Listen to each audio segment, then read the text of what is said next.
બનાસકાંઠાના ડીસામાં રખડતા ઢોરનો આતંક યથાવત. સ્કૂલે જઈ રહેલા 7 વર્ષના બાળકને અડફેટે રહેતા ગંભીર ઈજા.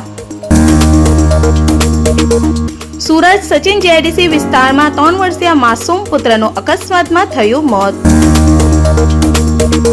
અમેરિકાનો ઈરાન પર સતત ભીષણ હુમલો. ઈરાને પણ અમેરિકાને આપ્યો વળતો જવાબ. ખાડી દેશમાં IRGCએ કર્યા જોરદાર હુમલાઓ. અંબાજીમાં ચૂંટણીની અદાવતમાં તાલુકા પંચાયતના મહિલા સભ્યના પતિ પર જીવલેણ હુમલો. શહેરમાં બાળકો પર ચાંદીપુરાનો ખતરો. બંદૂકની ગોળી જેવો ખતરનાક વાયરસ. ગુજરાતમાં ચાંદીપુરાની ડરામણી પેટર્ન. ટપોટપ 12ના મોત. 56 વર્ષીય આધેરે દીકરીની ઉંમરની યુવતીની છેડતી કરી. માતા પિતાની ગેરહાજરીમાં ઘરે એકલી જોઈ અડપલા કર્યા. વડોદરા પાદરા તાલુકાનો બનાવ. સુરેન્દ્રનગરની ભારત સીડ્સ કંપનીની કેન્ટીનની દાળમાં ગળોળી નીકળી. નાવળિયાણીમાં ભોજન આરોગ્ય બાદ 10 થી વધુ કર્મીઓને ફૂડ પોઈઝનિંગની અસર.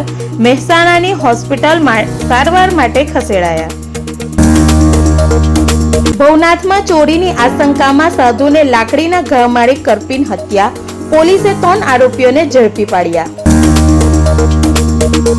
અમદાવાદ ગાંધીનગર વચ્ચે બનશે 12 લેનનો આઇકોનિક બ્રિજ. 43 વર્ષ જૂનો બ્રિજનો કાયાકલ્પ. સાબરમતી પર ઊભો થશે કેબલ સ્ટેજ સ્ટ્રક્ચર. અંકલેશ્વરમાં 3 પોલીસ કર્મી ₹1 લાખની લાંચ લેતા ઝડપાયા.